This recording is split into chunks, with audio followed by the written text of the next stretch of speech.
शिवलीला अमृत अध्याय 10वा. भक्त मंडळींनो, या अध्यायाच्या नित्य पठनाने किंवा हा अध्याय आपण नुसता ऐकला जरी तरीही जे आपण विवाहित दाम्पत्याला संतान नसेल अशा निपुत्रिक विवाहित दाम्पत्याला या अध्यायाच्या पठनाने अथवा श्रवणाने संतान प्राप्ती होते. पाहुयात शिवलीला अमृत अध्याय 10वा. श्री गणेशाय नमः. हे शंभू महादेवा, तुझा जय जयकार असो. तू क्रोधरूपी अभ्र नष्ट करणारा प्रभंजन आहेस. तू मदरूपी अंधार दूर करणारा सूर्य आहेस. हे सुहास्यवदना, तू आनंदाचा सागर आहेस. तू दयानिधी आहेस. तू ब्रह्मानंद आहेस. सूत सांगतात, अनर्थ देशात देवव्रत नावाचा एक विद्वान ब्राह्मण राहत असे. त्याची मुलगी शारदा ही अत्यंत सुंदर, सुशील व चतुर होती. देवव्रताने ती 12 वर्षाची असताना पद्मनाभ नावाच्या एका सुशिक्षित ब्राह्मणाची तिचा विवाह लावून दिला. देवव्रताने आग्रह करून काही दिवस मुलीला व जावयाला आपल्याकडे ठेवून घेतले. एके दिवशी सायंकाळी पद्मनाभ संध्येसाठी नदीवर गेला होता. अंधारातून परत येत असताना एक विषारी सर्प चावल्याने तो जागीच गतप्राण झाला. त्या कुटुंबावर दुःखाचा डोंगरच कोसळला. नियतीने शारदेच्या सौभाग्यावर क्रूर घाला घातला होता. पद्मनाभाच्या प्रेतावर अग्निसंस्कार करून मंडळी नगरात परतली. शारदा माहेरीच राहू लागली. ती पतीच्या आठवणी काढून आला दिवस मोठ्या कष्टाने घालवित होती. एके दिवशी एक अपूर्व घटना घडली. शारदेचे माता पिता काही कामानिमित्त बाहेर गेले होते. त्या दिवशी नैर्धव नावाचे एक वृद्ध तपस्वी ऋषी अकस्मात देवव्रताच्या घरी आले. ते अंध होते. शारदेने त्यांचे उत्तम आदरातिथ्य केले. पूजन करून आदराने नमस्कार केला. तेव्हा नैर्धवांनी तिला आशीर्वाद दिला. बाळ, तुझे सौभाग्य वाढो. तुला वेदवेत्ता पुत्र हो. तो आशीर्वाद ऐकताच असह्य शोकाने शारदेच्या डोळ्यात पाणी आले. तिने आपण विधवा असल्याचे ऋषींना सांगितले. तेव्हा नैर्धव म्हणाले, मुली, मी बोललो ते बोललो. माझ्या वचनांना कधीही कमीपणा येणार नाही.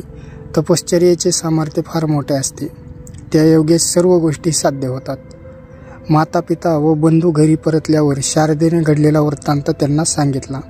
तेव्हा त्यांनी शारदेला धीर देऊन सांगितले की वरकरणी ही गोष्ट जरी अशक्यप्राय वाटत असली तरी तपस्वी ऋषींच्या प्रभावाने अशक्य गोष्टीही शक्य होतात. ऋषींनी शारदेला उमा महेश व्रताची माहिती सांगितली आणि ओम नमः शिवाय या षडाक्षरी मंत्राचा नित्य जप करण्यास सांगितले. तसेच तिला दिलेले व्रत सफल होईपर्यंत ते तिथेच देवव्रताच्या घराच्या अंगणात मठ बांधून राहू लागले. एका शुभदिनी नैर्धवांनी शारदेला षडाक्षर मंत्र दीक्षा दिली आणि ते म्हणाले, चैत्र किंवा मार्गशीर्ष महिन्यातील शुद्ध पक्षात उमा महेश्वर व्रताचरणास प्रारंभ करावा. समुहूर्त पाहून सोमवार, अष्टमी व चतुर्दशीस उमा महेश्वराची पूजा करून सुरुवात करावी. हे शिवपूजन वर्षभर करावे. शिवकृपेने आपले कल्याण होणार अशी दृढ श्रद्धा ठेवावी. नैर्धवांच्या सांगण्यावरून शारदेने विधीपूर्वक व्रतारंभ केला. त्यासाठी दिव्य असे शिवमंदिर रचले. उमा महेश्वराच्या सुवर्णमूर्ती स्थापन करून त्यांनी षोडशोपचारांनी पूजा केली. ब्राह्मण व सुवासिनी यांचे पूजन करून त्यांना उत्तम पक्वानांचे भोजन देऊन त्यांचा यथायोग्य सन्मान केला. पुराण श्रवण केले, कीर्तन ऐकले, जागरण केले. अशा प्रकारे गुरुवचनांवर पूर्ण निष्ठा ठेवून ती यथाविधी व्रताचरण करू लागली. सूत म्हणाले, श्रोते हो, शंकराची देहकांती कंदपुष्प, चंद्र किंवा कापूस यांसारखी धवल आहे. त्याचे तेज कोटी सूर्यांच्या एकत्रित प्रभे समान आहे. मस्तकावर विराजमान गंगा, त्यावरील शुभ्र जटांचा मुकुट, बहाळी चंद्रकोर, कपाळावर किंचित उन्मिलित तृतीय नेत्र, तेजस्वी डोळे, नीलवर्ण कंठ, सर्वांगी शुभ्र भस्माचे विलेपन असे त्याचे देखणे रूप आहे. त्याच्या कानात शेष व तक्षक यांची कुंडले झळकत आहेत. त्याच्या अंगावर केयूर, अंगद, वीरकंकण ही भूषणे आहेत. त्याच्या 10 हातात अनुक्रमे खवटांग, त्रिशूल, कपाल, डमरू, अंकुश, पाश, घंटा, पिनाक, पाशुपत व कमळ अशी शस्त्रास्त्रे व वस्तू आहेत. त्याच्या अंगावर सिंहाच्या कातड्याचे वस्त्र आहे. कैलास पर्वतावर स्तंभविरहित अतिभव्य मंडप आहे. त्यातील रत्नजडित दिव्य सिंहासनावर गजचर्म ठेवले आहे. तेथे ब्रह्मानंदाचे सगुण साकार स्वरूप असा शंकर नित्य विराजमान आहे. त्याच्या समोर ऐरावतापेक्षाही विशाल आणि शुभ्र वर्णाचा नंदी बसलेला आहे. सूत म्हणाले, श्रुते हो, शंकराच्या वामांगी विराजमान जगदंबा भगवती ही नितांत सुंदर, सडपातळ व कोमलांगी आहे. तिच्या हातात गदा, पाश, अंकुश व कमळ आहे. तिने मोत्यांचा व फुलांच्या मनोहर माळा, मोक्तिकांची कर्णभूषणे, अत्यंत तेजस्वी कमरपट्टा व रत्नजडित बाहुभूषणे धारण केली आहेत. तिचे वस्त्र प्रलय काळच्या विजांप्रमाणे झगझगीत आहे. या त्रिपुर सुंदरीच्या श्यामवर्ण अंगकांतीची प्रभा सर्वत्र पसरली आहे. तिच्या अंगसुवासाने सारे ब्रह्मांड व्यापून टाकले आहे. गजानन व षडानन यांना अमृतपान देणाऱ्या या विश्वजननीचे उरोज कमंडलूप्रमाणे घाटदार आहेत. ही आदिमाता ब्रह्मा इंद्रादी देवतांना आपल्या गर्भात वात्सल्याने धारण करते. तिचे अद्वितीय स्वरूप पाहताना स्वतः शंकरही तटस्थ होतो. अक्षय सौभाग्याचे प्रतीक म्हणून तिने आपल्या हातात वज्रचुडे घातले आहेत. तिच्या 10 बोटांतील 10 मुद्रिका म्हणजे तिच्या बंधूने विष्णूने घेतलेले दशावतारच होत. तिच्या पायातील नुपुरांचा मधुर ध्वनी ऐकून समाधीमग्न शंकर भानावर येतो. त्याचे नेत्र तिचा मुखचंद्रमा पाहून धन्य होतात. शारदा शंकर व पार्वतीचे हेच सगुण साकार दिव्य स्वरूप मनःचक्षु समोर आणून ध्यान करीत असे. अशा प्रकारे शारदेने वर्षभर व्रताचरण केले. नैद्रवाने तिच्याकडून यथाविधी उद्यापन करून घेतले. त्यावेळी तिने 1100 दाम्पत्याची पूजा करून त्यांना भोजन, वस्त्रालंकार व द्रव्य दक्षिणा देऊन संतुष्ट केले. सायंकाळी जप, ध्यान व कीर्तन केले. मध्यरात्रीच्या समयास शारदा नैद्रवांच्या जवळ बसून उमा महेश्वरांचे चिंतन करीत असताना साक्षात माता भवानी तेथे प्रकट झाली. सर्वत्र विलक्षण तेज पसरले. मातेच्या कृपाप्रसादाने नैद्रवांना दृष्टी आली. देवीच्या दर्शनाने नैद्रव आणि शारदा यांना परमानंद होऊन दोघांनी तिला वंदन केले आणि तिचे अत्यंत प्रेमपूर्वक स्तवन केले. हे भवानी जगदंबे, तुझा जय जयकार असो. तू जगाच्या उत्पत्तीला कारण असणारी मूळ प्रकृती आहेस. चैतन्य रूपाने विलास करणारी माया आहेस. हे हिरंब जननी, तू वेदांनाही वंदनीय आहेस. तू कृपा केलीस तर जन्मांधाला दृष्टी, मुक्याला वाणी आणि मूर्खाला शहाणपण येते. हे आई, तुझे कर्तव्य आगाध आहे. तू भक्तांचे पालन करतेस, मनाला नवा उत्साह व स्फूर्ती देतेस.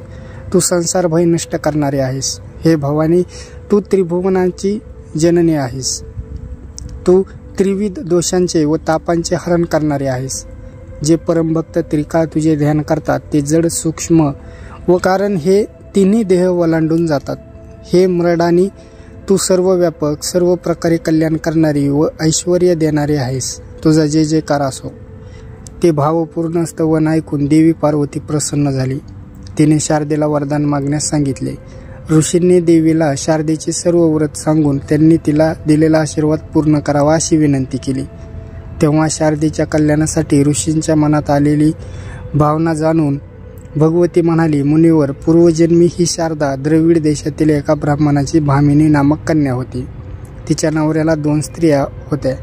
ही सुस्वरूप व मृदुभाषिणी असल्याने हिने युक्तिप्रयुक्तीने नवऱ्याला आपल्या अधीन करून ठेवले होते.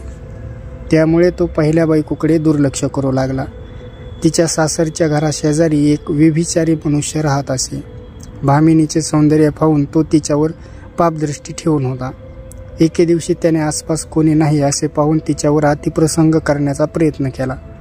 पण हिने त्याला झिडकारून कठोर शब्दात त्याची निंदा करून त्याला घालवून दिले. पण तो हिच्यासाठी झुरतच राहिला आणि अंती हिचाच ध्यास घेऊन मरण पावला. हिच्यामुळे सौतीला पतीचे प्रेम लाभले नाही म्हणून तिने हिला तू विधवा होशील असा शाप दिला. कालांतराने हिलाही मरण आले.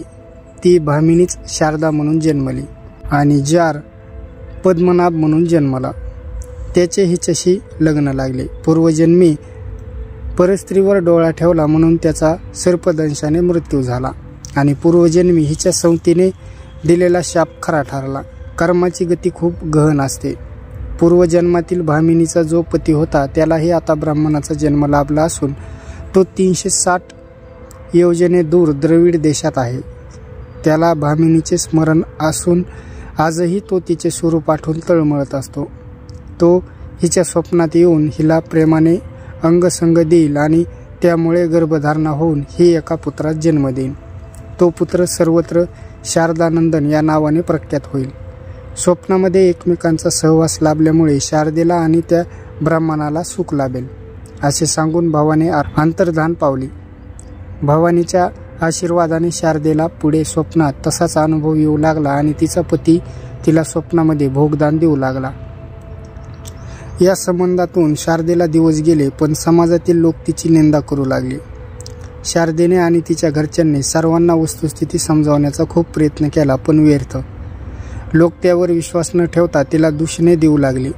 तोच आकाशवाणी झाली, शारदेला दोष देऊ नका, ती म्हणते ते सत्य आहे. पण संतापलेल्या लोकांना ती आकाशवाणी ही कपटाचा खेळ वाटत होती. त्यात एक पुण्यवान व विवेकी वृद्ध मनुष्य होता.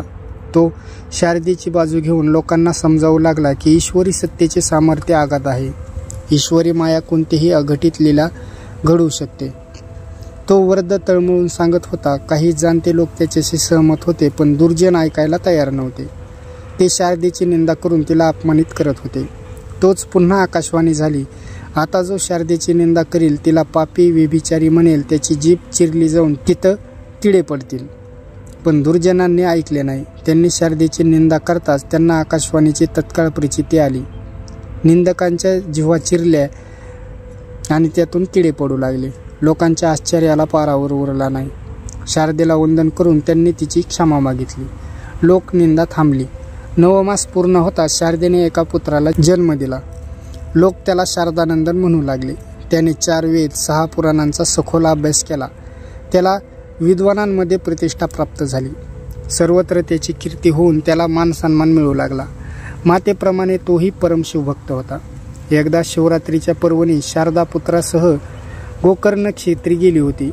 द्रविड देशातील ब्राह्मण जो शारदेचा पूर्वजन्मीचा पती होता, तो शारदेला तिथे भेटला. एकमेकांना पाहून दोघांनाही मोठे आश्चर्य वाटले. शारदेला देवीने सांगितलेले वचन आठवले. देवी म्हणाली होती, मुली गोकर्ण क्षेत्री तुझी व तुझ्या पतीची गाठभेट होईल, तेव्हा उमा महेश व्रताचे अर्धे पुण्य तू त्याला दे आणि तुमचा पुत्र त्याच्या स्वाधीन कर. त्याच्या सानिध्यात 4 महिने व्रतस्थ राहून त्याची सेवा कर. समागम करू नकोस, म्हणजे तू शिवलोकी जाशील. त्याप्रमाणे शिवरात्रीची यात्रा झाल्यावर शारदेने पतीला वंदन करून उमा महेश्वर व्रताचे अर्धे पुण्य त्याला संकल्पपूर्वक प्रदान केले.